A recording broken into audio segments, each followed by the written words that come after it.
Praise the lord. హల్లెలూయా. ప్రభునందు ప్రియ దేవుని పిల్లరా, నేటి వాక్య ధ్యానం కొరకు మిమ్మలను ప్రేమతో ఆహ్వానిస్తూ ఉన్నాను. నేటి వాక్య ధ్యానముగా 49వ కీర్తన మొదటి నుండి చివరి వరకు చదువుకొని ధ్యానం చేసుకుందాం. ప్రధాన గాయకునికి కోరాహు కుమారులది గీతము. సర్వజనులారా ఆలకించుడి, సామాన్యులేమి సామంతులేమి, ధనికులేమి దరిద్రులేమి, లోక నివాసులారా మీరందరూ ఏకముగా కూడి చెవియొగ్గడి. నా నోరు జ్ఞాన విషయములను పలుకును, నా హృదయ ధ్యానము పూర్ణ వివేకమును గూర్చినదై ఉండును. గూఢార్థము గల దానికి నేను చెవియొగ్గెదను, సితారా తీసుకొని నా మరుగు మాట బయలుపరిచెదను. నా కొరకు పొంచువారి దోషకృత్యములు నన్ను చుట్టుకొనినప్పుడు ఆపత్కాలములలో నేనేలా భయపడవలెను? తమ ఆస్తి ఏ ప్రాపకమని నమ్మి తమ ధన విస్తారతను బట్టి పొగడుకుని వారికి నేను ఎలా భయపడవలెను? ఎవడును ఏ విధము చేతనైనను తన సహోదరుని విమోచింపలేడు. వాడు కుళ్ళు చూడక నిత్యము బ్రతుకున్నట్లు వాని నిమిత్తము దేవుని సన్నిధిని ప్రాయశ్చిత్తము చేయగలవాడు ఎవడునూ లేడు. వారి ప్రాణ విమోచన ధనము బహు గొప్పది, అది ఎన్నటికి తీరక అట్లుండవలసినదే.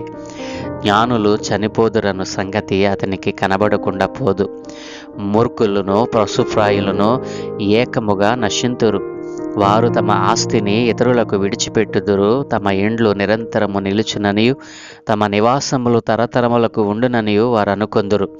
తమ భూములకు తమ పేళ్లు పెట్టుదురు. ఘనత వహించిన వాడైనను మనుష్యుడు నిలువజాలడు. వాడు నశించు మృగములను పోలినవాడు. స్వాతిశయ పూర్ణులకును వారి నోటి మాటను బట్టి వారిని అనుసరించు వారికి ఇదే గతి. వారు పాతాళములో మందగా కూర్చబడుదురు. మరణము వారికి కాపరి అయి ఉండును. ఉదయమున యథార్థవంతులు వారి నేలుదురు. వారి స్వరూపములు నివాసము లేనివై పాతాళములో క్షయమైపోవును. దేవుడు నన్ను చేర్చుకొనును. పాతాళ బలములో నుండి ఆయన నా ప్రాణమును విమోచించును. ఒకడు ధన సంపన్నుడైనప్పుడు వాని ఇంట ఘనత విస్తరించినప్పుడు భయపడకము. వాడు చనిపోయినప్పుడు ఏమియో కొనిపోడు. వాని ఘనత వాని వెంట దిగదు. నీకు నీవే మేలు చేసుకొంటివని మనుష్యులు నిన్ను స్తుతించినను, తన జీవిత కాలమున ఒకడు తన్ను పొగడుకొనినను అతడు తన పితరుల తరమునకు చెరవలను. వారు మరి ఎన్నడును వెలుగు చూడరు. ఘనత నొందియుండియు బుద్ధిహీనులైన వారు నశించు జంతువులను పోలియున్నారు.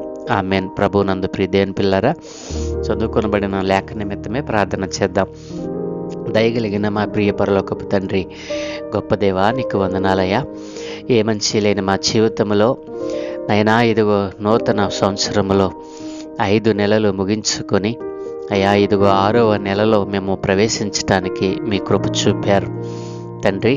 గతించిన మాసములో మేము ధ్యానం చేసిన నైనా ఇదిగో తండ్రి నీ వాక్య ధ్యానాలను బట్టి మీకు వందనాలు నైనా. ఇదిగో ప్రతిరోజు నీ వాక్య లేఖనాలను మేము చదువుకొని ధ్యానం చేస్తూ ఉండగా ఈ 6వ మాసంలో కూడా అయా నీ వాక్య ధ్యానాలను నైనా ఒక్కరోజు కూడా నైనా విడిచిపెట్టకుండా ప్రతిరోజు ధ్యానించే భాగ్యం అనుగ్రహించమని తండ్రి, ఈ 5 నెలలలో నైనా మీరు మా పట్ల చూపిన కృపను బట్టి మీకు వందనాలు చెల్లిస్తూ ఈ దినం మేము చదువుకున్న ఈ లేఖన భాగాన్ని మా కొరకు దీవించమని, ఘనత మహిమ ప్రభావాలు మీరే పొందుకోమని యేసు నామమున అడుగుచున్నాను తండ్రి. ఆమెన్. ప్రభునందు ప్రియ దేవుని పిల్లరా, 49వ కీర్తన కూడా కోరాహు కుమారులు రచించినదని, ఇది ఒక గీతము అని మనకు శీర్షికలో తెలియచేయబడింది. నందు ప్రియ దేవుని పిల్లారా, ఈ కీర్తన సారాంశమును మనం పరిశీలన చేసినట్లయితే కీర్తనకర్త అంటున్నాడు కదా, కీర్తనకర్త సంపద యొక్క వ్యర్థత గురించి ధ్యానం చేస్తూ ఉన్నాడు. సంపద, ఈ భూమి మీద డబ్బు సంపాదించడం, ధనం సంపాదించడం కోసం ధనవంతులైనటువంటి వారు మరి ప్రయత్నం చేస్తారు. అయితే కీర్తనకర్త అంటున్నాడు కదా, కీర్తనకర్త తన శ్రోతలు వినేటువంటి నీవు అవినీతి పరులైనటువంటి ధనవంతుల గురించి ఒత్తిడికి గురి కాకూడదని మరి కీర్తనకర్త కోరుకుంటూ ఉన్నాడు. ఎందుకంటే వారి జీవితాలు, వారు అనగా ధనవంతుల జీవితాలు చాలా స్వల్పము. మరియు వారు కూడా మిగతా వారందరిలాగే చనిపోతారు. ధనవంతుడు మరి తన సంపద వలన తన ఆత్మను రక్షించుకోలేడు. ధనవంతుడు తనకున్న డబ్బును, పేరు ప్రతిష్టను మరి ఉపయోగించుకొని తన యొక్క జీవాన్ని మరికొంతకాలం పెంచుకోలేడు. పునరుద్ధానంలో ఇట్లాంటి వారిని నీతిమంతులైనటువంటి దేవుని ప్రజలు వారిని పరిపాలిస్తారు అని ఈ కీర్తన యొక్క సారాంశముగా మనకు తెలుస్తూ ఉంది. దేవుని పిల్లలు ఆలోచన చేయండి. ఈ రోజున మానవుడు భూమి మీద ధనము సంపాదించాలని, పేరు ప్రతిష్టలు సంపాదించాలని ఎంతో వేగముగా పరిగెడుతూ ఉన్నాడు. కానీ కీర్తనకర్త అంటున్నాడు కదా, ధనవంతుల జీవితము వ్యర్థము. ధనవంతులు వారు అవినీతి చేత సంపాదించినటువంటి ధనాన్ని చూసి తమ జీవితాలు ఎంత స్వల్పమైనవో గ్రహించకుండా వారు తమ ధనమును చూసి మరి విర్రవీగుతారు, హెచ్చిపోతారు. కానీ వారు కూడా మిగతా వారందరిలాగే చనిపోతారు అని, వారి సంపద మరి ఇతరులు అనుభవిస్తారని కీర్తనకర్త ఇక్కడ తెలియచేస్తూ ఉన్నాడు. ముఖ్యమైన విషయం ఏమిటంటే, ధనవంతుడు ఎంత ధనము హెచ్చించినా తన ఆత్మను రక్షించుకోలేడు అని ఈ కీర్తనకర్త మనకు తెలియచేస్తూ ఉన్నాడు. కాబట్టి ధనము కోసము మరి పేరు ప్రతిష్టల కోసము ఒకవేళ నీవు పాకులాడుతున్నావా, అయితే ఈ కీర్తన నీకోసమే. దేవుని పిల్లరా, ఆలోచన చేసినట్లయితే ఈ కీర్తన యొక్క ప్రాముఖ్యమైనటువంటి సారాంశము మనకు అదే తెలియచేస్తుంది. సంపద అనేటువంటిది క్షణికమైనది. అది ఒక వ్యక్తి ఆత్మను విమోచించటానికి ఏమి కూడా సరిపోదు, ఎందుకు పనికిరాదు అని ఈ కీర్తనకర్త తన యొక్క ఉద్దేశాన్ని తెలియచేస్తూ ఉన్నాడు. భూమి మీద ధనము అనేటువంటిది మరి క్షణికమైనటువంటి ఆలోచన, క్షణికమైనది. అది ఒక వ్యక్తి ఆత్మను విమోచించడానికి ఏ ధననిధి కూడా సరిపోదు అని దేవుని లేఖనం సెలవిస్తూ ఉంది. భూమి మీద మీ కొరకు ధనమును కూర్చుకొనకుడి అని దేవుడు తన లేఖనంలో సెలవిచ్చాడు. మత్తయి సువార్తలో మనం చూసినట్లయితే మరి ఎక్కడ మనము ధనము సమకూర్చుకోవాలి అని మరి అడిగినప్పుడు ప్రభువే దానికి సమాధానం ఇచ్చాడు. పరలోకమందు మీరు ధనమును కూర్చుకొనడి. భూలోకంలో ధనమును కూర్చుకుంటే ఇక్కడ చిమ్మిటయు మరి తుప్పును మరి తినివేస్తాయి. కానీ పరలోకంలో మీరు ధనం సమకూర్చుకుంటే అక్కడ ఏ విధమైనటువంటి ఇబ్బంది మీకు లేదు అని దేవుడు సెలవిచ్చాడు. ఇక్కడ కీర్తనకర్త కూడా ఈ యొక్క ధనము సంపాదించటం, ధనమును కలిగి ఉండటం అనేటువంటిది ఒక క్షణికమైనటువంటి ఆలోచన. అది ఆ వ్యక్తి యొక్క, ఆ ధనవంతుని యొక్క ఆత్మను రక్షించలేదు అని, తన ఆత్మను రక్షించుకోవడానికి తాను ఏ ధననిధిని కూడా హెచ్చించలేడని కీర్తనకర్త ఇక్కడ మనకు తెలియచేస్తూ ఉన్నాడు. దేవుని పిల్లారా, ఇంకొక విషయం అని ఏంటంటే, ఇట్లాంటి ధన సంపాదన చేత వ్యర్థమైన జీవితాన్ని గడిపి చనిపోయిన వారిని పునరుద్ధానములో క్రీస్తు ప్రభువు మరి తిరుగు రాబోతున్నటువంటి సమయంలో పునరుద్ధానులైనటువంటి మరి వారిలో ఈ ధనవంతులను, నీతిమంతులైనటువంటి మరి దేవుని ప్రజలు పాలిస్తారు అని కీర్తనకర్త అభిప్రాయపడతా ఉన్నాడు. దేవుని పిల్లరేగా మనము దీని యొక్క సారాంశంలోనికి, ఉపదేశంలోనికి మనం వెళ్ళినట్లయితే మరి ఇక్కడ మనం చూసినట్లయితే ఇక్కడ కీర్తనకర్త మరి ప్రజలను జ్ఞానవాక్యము వినమని ఆహ్వానించటంతో మరి తన కీర్తనను ప్రారంభిస్తూ ఉన్నాడు. కీర్తనకర్త ప్రజలను జ్ఞానవాక్యము వినమని ఆహ్వానించటంతో ఈ కీర్తన ప్రారంభమవుతుంది. కీర్తనకర్త తాను పంచుకోవాలనుకుంటున్నటువంటి దానిని గురించి ధ్యానిస్తూ ఉన్నాడు. ధనవంతుల అవినీతికి భయపడటానికి ఎటువంటి కారణము లేదని ప్రజలు తెలుసుకోవాలని ఆయన కోరుకుంటూ ఉన్నాడు. ఎందుకంటే వారి అధికారము స్వల్పకాలికం. ధనవంతుడు ఈ భూమి మీద అధికారం చెలాయించాలని ప్రాకులాడతాడు, కానీ అది స్వల్పకాలికమే. వారు చివరికి చనిపోతారు మరియు వారు తమ సంపదను వారితో కూడా తీసుకెళ్ళలేరు. ఈ వ్యక్తులు ఎంత ధనవంతులైనా సరే, ఒక వ్యక్తి ఎంత సంపదను సమకూర్చుకున్నప్పటికీ మరణం నుండి బయటపడే మార్గాలు కొనుగోలు చేయడానికి వారి వద్ద తగినంత డబ్బు అనేటువంటిది లేదు అని ఇక్కడ కీర్తనకారుడు తెలియజేస్తూ ఉన్నాడు.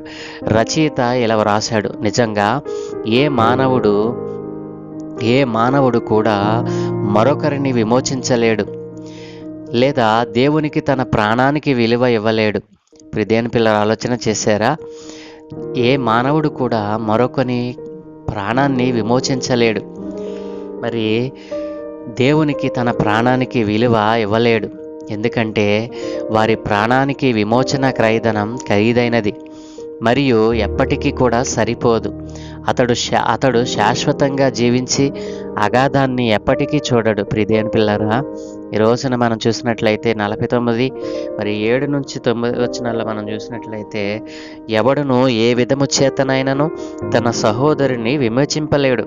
వాడు కుళ్ళు చూడక నిత్యము బ్రతుకున్నట్లు వాని నిమిత్తము దేవుని సన్నిధిని ప్రాయశ్చిత్తము చేయగలవాడు ఎవడునూ లేడు అని కీర్తనకారుడు ఇక్కడ మాట్లాడుతూ ఉన్నాడు. అవును కదండి, ఏ మానవుడు మరొకరిని విమోచించలేడు. ప్రియదేని పిల్లల ఆలోచన చేయండి. ఏ మానవుడు కూడా మరొక మనిషి కొరకు తన ప్రాణాన్ని పెట్టలేడు.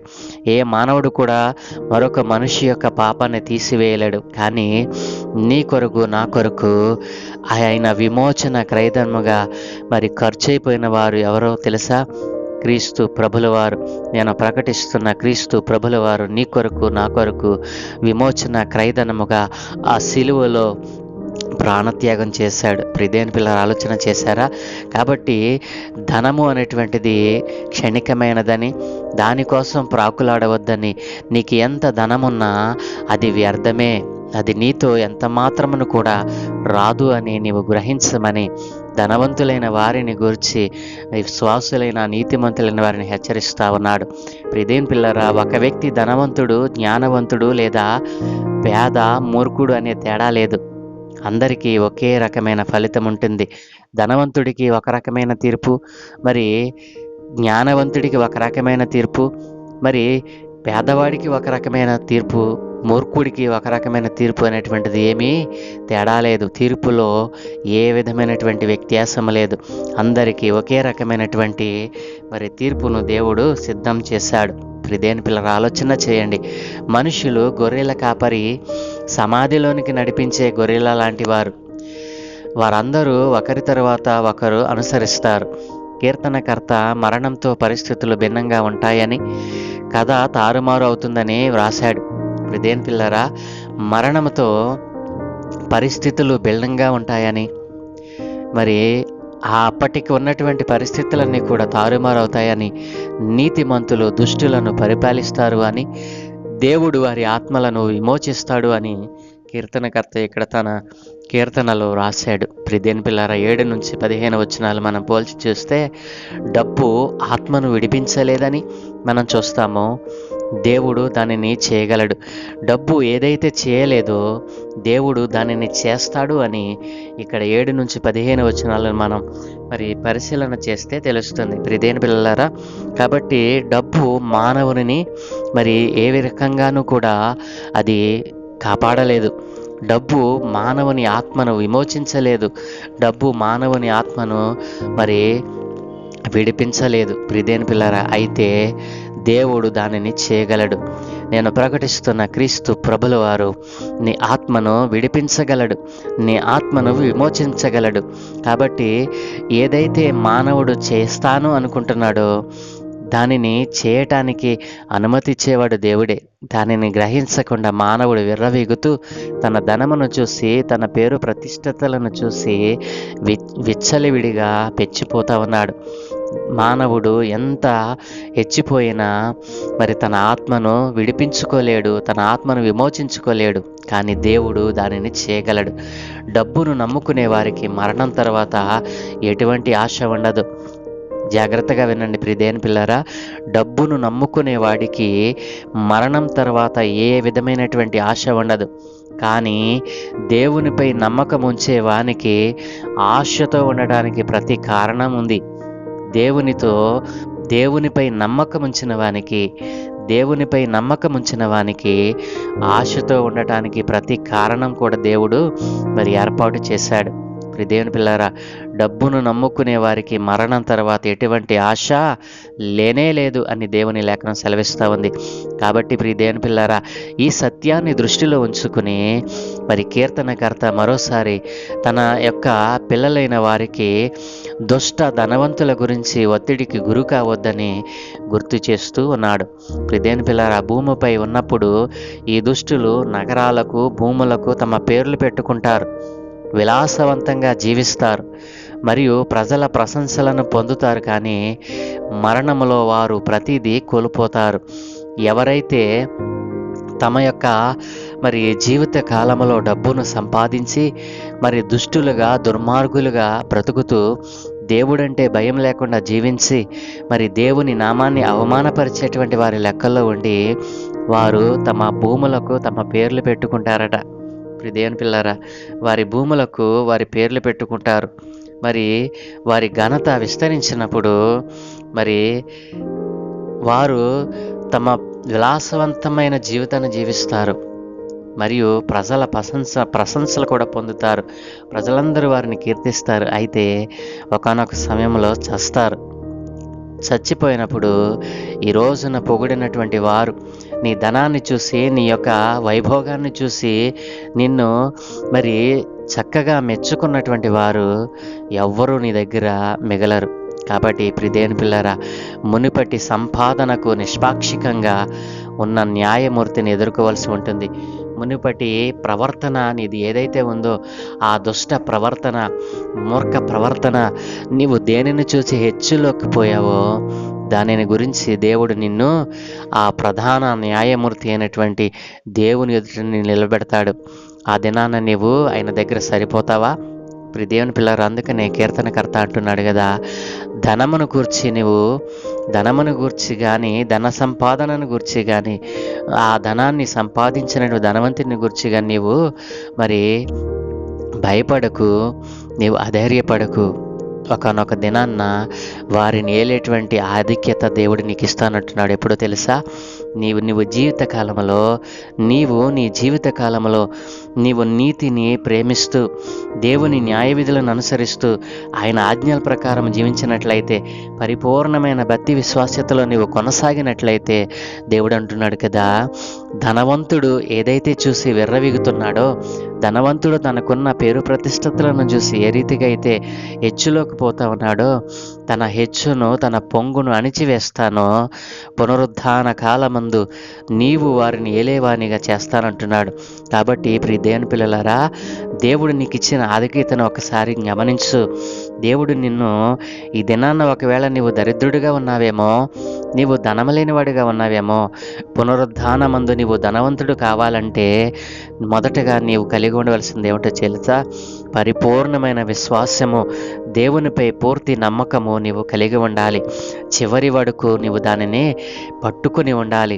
మధ్యలో విడిచిపెట్టేవానిగా నీవు ఉంటే ఈ రోజున ధనవంతుడికి ఏదైతే దేవుడు ఏర్పాటు చేశాడో అదే నీకు కూడా సంభవిస్తుంది. కాబట్టి నా ప్రియ సహోదరి, సహోదరుడా, ధనము కోసం ఒకవేళ పాకులాడుతున్నావేమో, ధనవంతుని చూసి నువ్వు కూడా ధనవంతుడు కావాలని ఒకవేళ ఆశ కలిగి ఉన్నావేమో, అలాగున అడుగులు వేస్తూ ఉన్నావేమో, జాగ్రత్త. 49వ కీర్తనకారుడు నిన్ను హెచ్చరిస్తూ ఉన్నాడు. సర్వజనులారా ఆలకించుడి, సామంతులేమి, ధనికులేమి, దరిద్రులేమి, లోక నివాసులారా మీరందరూ ఏకముగా కూడి చెవియొగ్గుడి.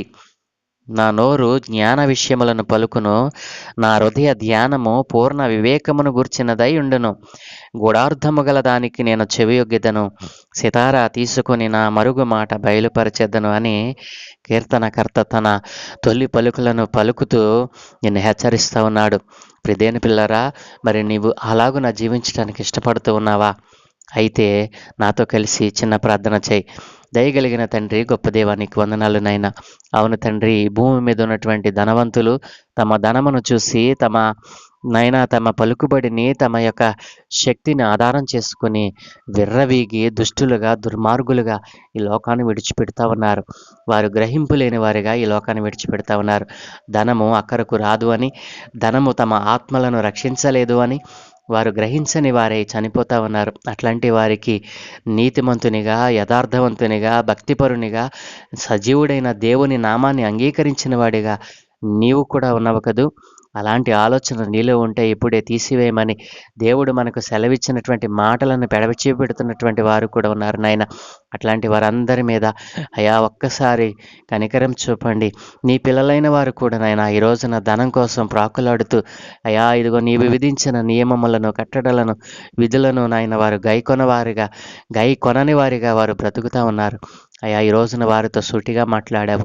ధనవంతుడికి ఏదైతే నీవు ఏర్పాటు చేశావో ఆ యొక్క భయంకరమైన పరిస్థితిలోనికి, పాతాళంలోనికి నీ పిల్లలైన వారు ఎవరూ వెళ్ళకుండా అందరూ అంతటి మారు మనసు పొందినట్లుగా సహాయం దయచేయమని, ధనమును గూర్చి, ధన సంపాదన గూర్చి స్వాతిశయముతో ప్రవర్తించేటువంటి వారిని నీవు హెచ్చరించిన స్థితిని ఇదిగో నీ పిల్లలైన వారు గ్రహించి ఇప్పుడైనా మేలుకొని ఇదిగో నీవిచ్చే ఆ పరలోకపు ధననిధి కోసం వారు ప్రాకులాడినట్లుగా, ఆ ధననిధి కోసం వారు జీవించినట్లుగా తమ జీవితాలను కట్టుకోవడానికి కృప చూపమని, ఎందరైతే ఈ ధన సమృద్ధి చేత ధనం కోసం పరుగులెడుతూ ఉన్నారో వారి ఆలోచనలను మరల్చమని, నీ వాక్యము వైపు, నీ ఉపదేశముల వైపు, నీ వాక్యం వైపు, ఇదిగో తండ్రి నీ మాటల వైపు వారు తిరిగినట్లుగా సహాయం దయచేయమని, ఈ దినం మేము చేయ పనులన్నిటి మీద మీ కనుదృష్టి ఉంచి మీ దూతల కాపుదలను గ్రహించి మీరే మహిం పొందుకోమని యేసయ్య పరిశుద్ధ నామమున ప్రార్థించి వేడుకుంటూ ఉన్నాము తండ్రి. Amen, amen, amen.